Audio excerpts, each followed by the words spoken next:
Hello दोस्तों, आप सब कैसे हो। आज हमारा जो है गुप्त काल चल रहा था, उसके जो है गुप्त काल के 3 पार्ट है अपने। कला, स्थापत्य कला और साहित्य। तो कला और स्थापत्य कला के मैंने आपको वीडियो जो है दे दिए हैं। अब अपना जो है गुप्त काल का लास्ट टॉपिक है जो आज कंप्लीट हो जाएगा, और उसका नाम है गुप्त काल का जो साहित्य है कि उस समय जो प्रमुख रूप से कौन कौन से साहित्यकार हुए और उनकी प्रमुख रचनाएं।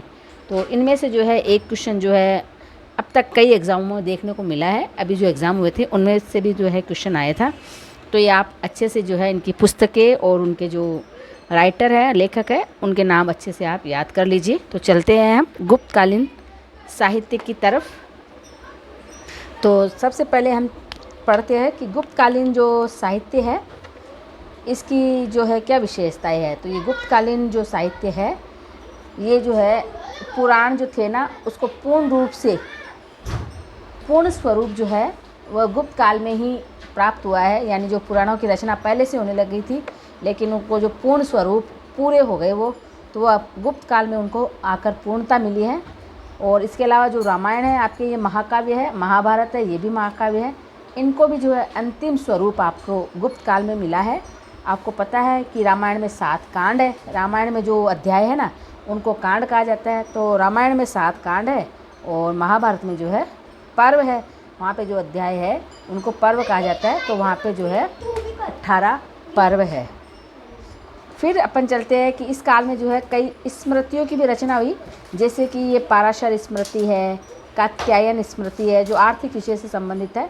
इसके अलावा बृहस्पति और नारद, ये दोनों विधि विषयक स्मृतियाँ हैं। तो इस तरह की स्मृतियाँ भी हमें गुप्त काल में देखने को मिलती है।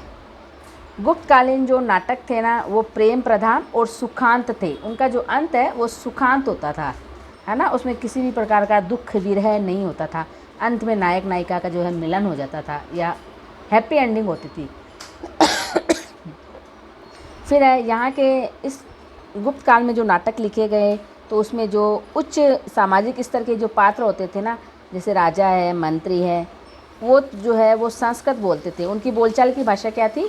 संस्कृत की नाटक में। जबकि जो निम्न स्तर के जो सामाजिक स्तर के जो पात्र थे, स्त्रियां है और भी है, जैसे आपके है ना निम्न स्तर के जैसे शूद्र है ना, वो जो है प्राकृत भाषा का प्रयोग करते थे। तो उच्च स्तर के लोग संस्कृत भाषा बोलते थे और निम्न स्तर के लोग जो है प्राकृत भाषा का प्रयोग वहाँ पे देखने को मिलता है हमें गुप्तकालीन नाटक में। फिर आपके आता है षड दर्शन। आपको ने नाम सुना होगा कि षड दर्शन है, उसका भी जो है पूर्ण विकास जो है आपके गुप्त काल में हो गया था। षड दर्शन जो है, षड दर्शन मतलब जानते होंगे आप, जैसे सांख्य, योग, न्याय, वैशेषिक, मीमांसा, वेदांत।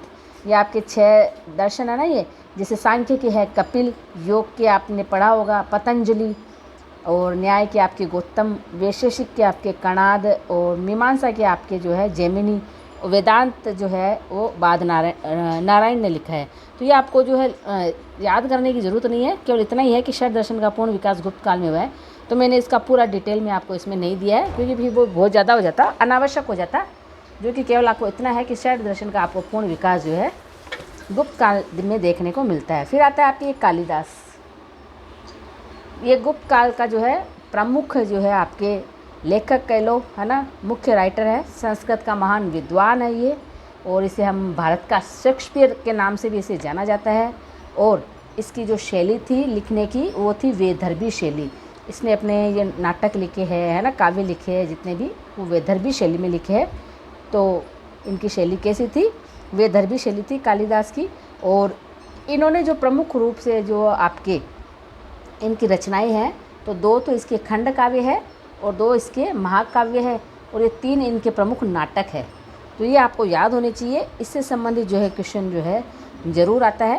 जैसे खंड काव्य है, तो खंड काव्य का आप कैसे याद कर सकते हो? ऋतु सुहार और मेघदूत, ये जो है खंड काव्य है। तो ऋतु जो है वो भी खंडों में आती है, कभी सर्दी, कभी गर्मी, कभी जो है वर्षा की ऋतु, कभी वसंत ऋतु, खंड हो गए ना ये अलग अलग। तो ऋतु सहार, ऋतु से वैसे पकड़ लीजिए। और मेघदूत, मेघ के भी खंड होते हैं, अलग अलग मेघ बादल होते हैं ना, मेघदूत। मेघदूत और ऋतु सहार, ये जो है खंड काव्य है ना, यानी इसमें इनके किसी एक भाग का जो है वर्णन किया गया है, पूर्ण कथा नहीं है उनकी, खंडों में इनका वर्णन किया गया है। फिर है 2 महाकाव्य, पूरी कथा का वर्णन होता है ना, जैसे कुमार संभव और रघुवंश, तो ये इनके 2 महाकाव्य है। जैसे रघुवंश में कुमार, तो ये आप ऐसे याद कर सकते हो, ये इनके महाकाव्य है। फिर आता है आपके मालविका अग्निमित्रम, विक्रमोर्वशीयम और अभिज्ञान शाकुंतलम, ये 3 इनके प्रमुख नाटक है, ये आपको ध्यान में रखना है। जिसमें आपके मालविका अग्निमित्रम, ये मैंने पहले लिखा है, यानी ये इसका कालिदास जो है ये इनका प्रथम नाटक है मालविका अग्निमित्रम। और इसके अलावा ये अपन ऋतुसंहार देखा था ना, ये इन कालिदास की प्रमुख जो है पहली रचना है, प्रथम काव्य रचना है ऋतुसंहार। और अगर नाटक का पूछे तो मालविका अग्निमित्रम, ये इनका पहला नाटक है। तो ये तीनों नाटक आपको याद करने पड़ेंगे, आराम से याद हो जाएंगे अगर आप ध्यान के करेंगे कि मालविका अग्निमित्रम में ही ये तीनों नाम छुपे हुए हैं। माल वी से हो गया आपका विक्रमावशीयम, और अब इसमें अग्नि है, एस से आपके हो जाएगा अभिज्ञान शाकुंतलम। तो ये इनके 3 प्रमुख नाटक है, ये आप अच्छे से याद कर लीजिए। खंड काव्य कौन से है, महाकाव्य कौन से है और इनके प्रमुख नाटक कौन से है। अब चलते हैं अपन इनके जो है ऋतुसंहार, ये प्रमुख इनके नाटक है, खंड काव्य है, इनके डिटेल्स भी पढ़ लेते हैं। जैसे सबसे पहले अपन पढ़ते हैं ये ऋतुसंहार, ये कालिदास का जो है प्रथम काव्य रचना है। सबसे पहले इन्होंने ये ऋतुसंहार लिखी थी, और ये एक खंड काव्य है, ये आपको पता ही है, और इसमें 6 सर्ग है ना, ये 6 सर्गों से मिलकर ऋतुसंहार बना हुआ है, तो ये संख्या तो आपको याद रखनी पड़ेगी। फिर आता है आपके मेघदूत, ये भी आपके खंड काव्य है, और इसमें जो है यक्ष की वीरा कथा है ना, उसका जो है अपन को वर्णन देखने को मिलता है। इसकी रचना जो है वाकाटक नरेश जो थे ना, प्रवसन सेन सेकंड, ये प्रवसन सेकंड है, उनके दरबार में जो है इसकी रचना की गई थी मेघदूत की। फिर है आपके आता है कुमार संभव महाकाव्य, ये है, इसमें 17 सर्ग है, नाम से पता चल रहा है महाकाव्य, यानी सर्ग तो बहुत ज़्यादा होंगे ना, ये तभी तो महाकाव्य की श्रेणी में इसको रखा गया है। तो ये है कुमार संभव महाकाव्य। तो इसमें कुमार किसका है, शिवजी और पार्वती का कुमार, कौन सा कुमार, कार्तिकेय। तो कुमार संभव में शिव पार्वती के कुमार कार्तिकेय की जन्म कथा का वर्णन हमें देखने को मिलता है, और इसमें 17 सर्ग है।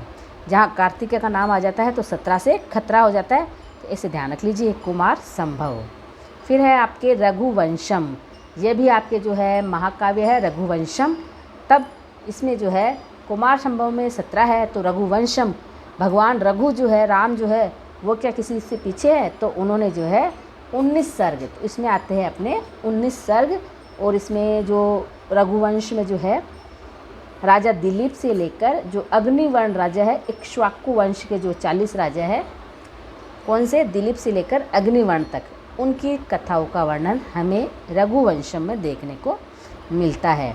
फिर आपके आता है इसमें मालविका अग्निमित्रम, मैंने बताया था ये कालिदास का पहला नाटक है, रचना है, नाटक की रचना है। और इसमें जो है अग्निमित्र जो है कौन था, ये एक शुंग राजा था अग्निमित्र। और ये जो है आपके 5 अंकों में है, इसको 5 अंकों में लिखा गया है, इसके जो भाग है 5 किए गए हैं, उनको अंक दिया गया है नाम। तो ये 5 अंकों की रचना है।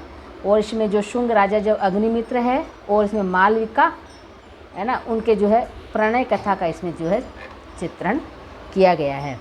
फिर आता है आपके विक्रमोर्वशीयम, विक्रमोर्वशीयम यह नाटक, इसमें भी जो है 5 अंक है, और इसमें उर्वशी और पुरूरवा उनके प्रणय कथा है। जो पुरूरवा और उर्वशी है उनके प्रेम की कथा है, उनकी मिलन की कथा है, उनका वर्णन इसमें किया गया है। तो ये तो आपको ध्यान रखना पड़ेगा, वजह से इसी में जो है उर्वशी नाम छिपा है, उर्वशीयम।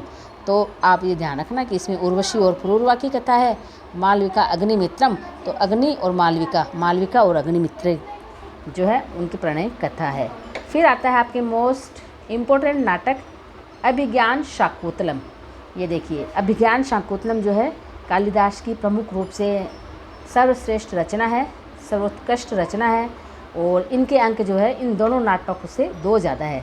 तो ये 7 अंकों की रचना है और इसमें जो है हस्तिनापुर के राजा दुष्यंत है और कण्व ऋषि की पुत्री जो शकुंतला है। ये बहुत लंबी कहानी है, आप जो है पढ़ सकते हो, उसको देख सकते हो। मैं अगर बताने लग गई तो टाइम बहुत ज़्यादा लग जाएगा, तो आप केवल इतना रखिए कि इसमें राजा दुष्यंत और शकुंतला की जो है उसकी कथा का इसमें वर्णन है कि दुष्यंत भूल जाता है शकुंतला को, है ना, फिर वो उसको एक मुद्रिका दिखाती है, फिर उसको याद आता है। ये बड़ी लंबी कहानी है, इसलिए मैं इसकी चर्चा भी नहीं करना चाहती। तो आप केवल इतना ध्यान रख लीजिए किसमें किस किन का वर्णन किया गया है। फिर चलते हैं हम कि ये जो अभिज्ञान शाकुंतलम नाटक है, इस नाटक की प्रशंसा जो है जर्मन कवि गेट है उन्होंने भी की है। उन्हें भी जो है उन्होंने इसको पढ़ा, उनको भी ये इससे बहुत ज़्यादा प्रभावित की हुए और उन्होंने इसकी खूब प्रशंसा की है। इसके अलावा जो कालिदास थे वो चंद्रगुप्त द्वितीय जो विक्रमादित्य के नाम से जाने जाते थे, उनके ये नवरत्नों में शामिल थे। उनके दरबार में जो नवरत्न थे ना, तो उनमें से ये कालिदास भी एक थे। इसके अलावा जो क्षेमेंद्र है ये भी एक जो है लेखक है। इन्होंने जो है अपने ग्रंथ वृहत कथा मंजरी, ये इनका ग्रंथ है, उसमें इन्होंने कालिदास की एक रचना और बताई है कि कालिदास ने एक रचना की और जो है उन्होंने लिखा है, रचना की है, वो है कुंतेश्वर दौत्यम।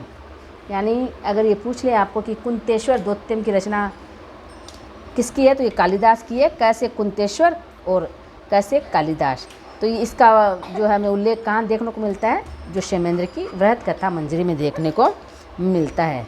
फिर चलते हैं हम, कालिदास पढ़ लिया आपने, अब चलते हैं शूद्रक। ये भी उस समय का जो है आपके लेखक था, प्रमुख नाटककार था। तो शूद्रक का जो नाटक है प्रमुख से मृच्छकटिकम, मृच्छकटिकम यानी इसका अर्थ होता है मिट्टी की गाड़ी। ये इनका प्रमुख नाटक है और इन्होंने ब्राह्मण व्यापारी चारुदत्त और एक गणिका है बसंत सेन, उसकी प्रणय कथा का इसमें वर्णन किया है। ये आपको याद रखना पड़ेगा, 1 से 2 बार याद रख लोगे ना तो याद हो जाएगा आपको कि इसमें किन किन का वर्णन किया गया है। फिर आते हैं आपके भास, प्रमुख लेखक है भास। इन्होंने जो है 13 नाटक लिखे हैं भास ने, और इनमें प्रमुख रूप से इनका जो नाटक है वह है स्वप्न वास दत्ता, वास भास, इसी से पकड़ लीजिए आप, स्वप्न वास दत्ता, ये भास का प्रमुख नाटक है और इसमें 6 अंक है। यह नाटक 6 अंकों में लिखा गया है। फिर आर्यभट्ट, ये जो है ये तो वैसे तो आता विज्ञान में है, लेकिन अब साहित्य अपने दे रखा है तो हमें इनका भी जो है ज्ञान होना चाहिए, क्योंकि इन्होंने भी जो है प्रमुख रूप से पुस्तकें लिखी है। तो इनको हम जो है सरसरी निगाह से आप ध्यान रख लेना कि आर्यभट्टीय नाटक जो है ये एक गणित की पुस्तक है, आर्यभट्टियम। आर्यभट्ट ने आर्यभट्टियम नाटक लिखा है जो कि एक गणित की पुस्तक है और इन्होंने इसके 4 भाग किए हैं। 4 भाग आपको आसानी से याद हो जाएंगे, आप केवल ये एक भाग याद कर लीजिए। कौन सा करोगे आप, ये 10 गीतिका पद, इनका प्रमुख क्या है, 10 गीतिका पद, यानी उन्होंने आर्यभट्टियम नाटक के 4 भाग किए हैं। पहला भाग है 10 गीतिका पद, दूसरा है गणित पाद, तीसरा है काल क्रिया पाद और चौथा है गोला पाद। तो आपकी गणित और गोला तो ये किस में मिल जाएगा, आपको गीतिका में मिल जाएगा। तो गणित में गोला 10 गीतिका पद, यानी 10 गीतिका पद एक हो गया, फिर ग से आपके गणित पाद हो गया और तीसरा हो गया आपके गोला पाद और चौथा हो जाएगा आपके का को पकड़ लिए का पाद, यानी काल पाद, काल क्रिया पाद। तो ये आपके इनके 4 भाग है आर्यभट्टियम नाटक के।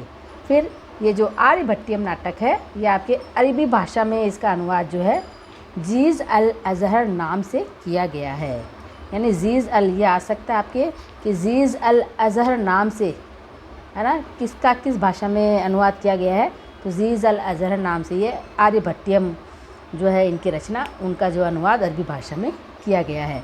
अब चलते हैं हम वराहमिहिर की तरफ। ये वराहमिहिर ये जो है उज्जैन के निवासी थे और इन्होंने भी जो है प्रमुख रूप से कौन कौन से ग्रंथ लिखे। पहला तो है पंच सिद्धांतिका, फिर जातक कितने हैं, 2, एक तो लघु एक वृहत, लघु जातक और एक वृहत जातक। फिर है वृहत संहिता भी है इसमें, वृहत संहिता, वृहत जातक, लघु जातक और पंच सिद्धांतिका। अब चलते हैं हम ब्रह्मगुप्त की तरफ। ब्रह्मगुप्त जो है ये राजस्थान में जालोर के निवासी थे, जालोर में भीनमाल के निवासी थे, और इन्होंने गुरुत्वाकर्षण का सिद्धांत जो है आपके ब्रह्मगुप्त ने दिया था। और इनका प्रमुख ग्रंथ है आपके खंड खायक खंड, ये इनका प्रमुख ग्रंथ है। और ब्रह्म सिद्धांत और ब्रह्म स्फुट सिद्धांत और ध्यान गर्भ, ये इनके और भी ग्रंथ है, तो ये आप ध्यान रखिए। फिर प्रमुख रूप से और ग्रंथ देख लेते हैं हम। इनकी रचनाएं आती है, मिलान करने के लिए आती है, कौन सी किसकी नहीं है ना, सही गलत आता है, तो आप ध्यान रखिए। जैसे देवी चंद्र गुप्तम, तो यह है विशाख दत्त की रचना। मुद्रा राक्षस, ये तो सबको याद होगी, ये तो कई बार रिपीट हो चुकी है, कई बार आती है ये एग्ज़ाम में।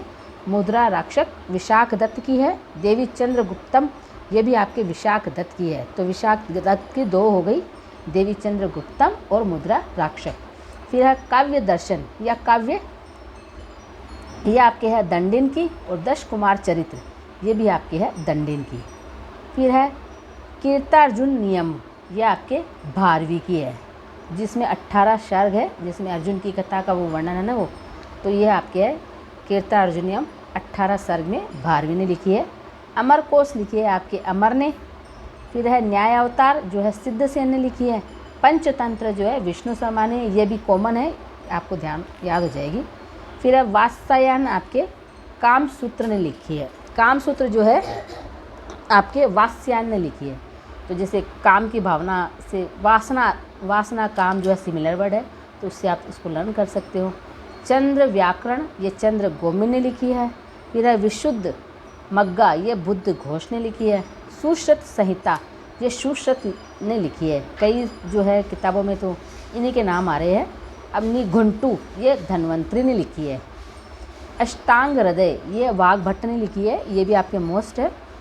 अष्टांग संग्रह, ये भी आपके वाघभट्ट ने लिखी है, तो अष्टांग हृदय और अष्टांग संग्रह ये वाघभट्ट हो जाएगा। फिर है अश्वशास्त्र, ये भी मोस्ट है, आपके शालिहोत्र ने लिखा है। और हस्तायुर्वेद, ये भी मोस्ट है, पलकाव्य ने लिखा है, पलकाप्य ने लिखा है। और श्रीधर ने आपके त्रिशति लिखी है। इनको 1 से 2 बार याद कर लो, रटने की ज़रूरत नहीं है, आपको जो है एग्ज़ाम के टाइम में पढ़ा हुआ होगा तो आपको याद आ जाएगा। फिर हम चलते हैं विशाख दत्त का जो मुद्रा राक्षस नाटक है, उसकी जो नायिका है वही नाट्य रचना है, यानी जो मुद्रा राक्षस जो नाटक दिया गया है ना, उसमें जो कथा का वर्णन मिलता है ना, उसमें किसी भी नायिका का वर्णन नहीं किया गया है। तो ये एक क्वेश्चन हो गया आपके अच्छा सा कि ऐसा कौन सा नाटक है जो नायिका विहीन नाट्य रचना है, तो इसमें किसी भी नायिका का जो है आपको उल्लेख देखने को नहीं मिलता। तो ये हो गया मुद्रा राक्षस, क्योंकि राक्षस है तो वहाँ पे कोई नायिका बचेगी क्या, तो ये मुद्रा राक्षस, यानी ये मुद्रा से संबंधित है ना, धन उस, तो इसमें जो है नायिका का कोई जो है वर्णन नहीं है। अमरकोश के टीकाकार शीर स्वामी भट्ट, ये इनके टीकाकार है अमरकोश के। और वैसे जो है आपके अमरकोश नाटक जो है अमर ने लिखा है, और इस पर टीका जो है शीर स्वामी भट्ट ने लिखी है। संस्कृत काव्य के शीर्ष त्रयी बताने हैं आपको कि संस्कृत महा जो काव्य है उनमें शीर्ष त्रयी कौन कौन से कहलाते हैं। माघ, भारवी और श्रीहर्ष, ये जो है संस्कृत काव्य के शीर्ष त्रयी के नाम से जाने जाते हैं। जैसे आपके त्रिमूर्ति ब्रह्मा विष्णु महेश जाने जाते हैं ना, तो ये जो है संस्कृत काव्य में शीर्ष त्रयी के नाम से जाने जाते हैं। माघ का जो है आपके शिशुपाल वध, भारवी का कीर्तार्जुनियम, और जो है श्रीहर्ष का आपके नेश परितम माघ, ये जो है इनकी प्रमुख रचनाएं हैं। तो ये अपना साहित्य पूरा हो गया। साहित्य आपको पढ़ने में थोड़ी सी समस्या आएगी, क्योंकि ये आपने नए पढ़े होंगे जो पहली बार एग्ज़ाम दे रहे हैं, तो आप 1 से 2 बार इनको याद करना, बुक्स को, आपको आराम से लर्न हो जाएगी, इसमें कोई घबराने की बात नहीं है। अब हम चलेंगे अपना दूसरा टॉपिक मुग़ल काल, तो वो हम उसमें मिलते हैं। तब तक आप इसको पढ़ते रहिए, रिवीजन करते रहिए, याद करते रहिए। मिलते हैं नेक्स्ट वीडियो में। Thank you.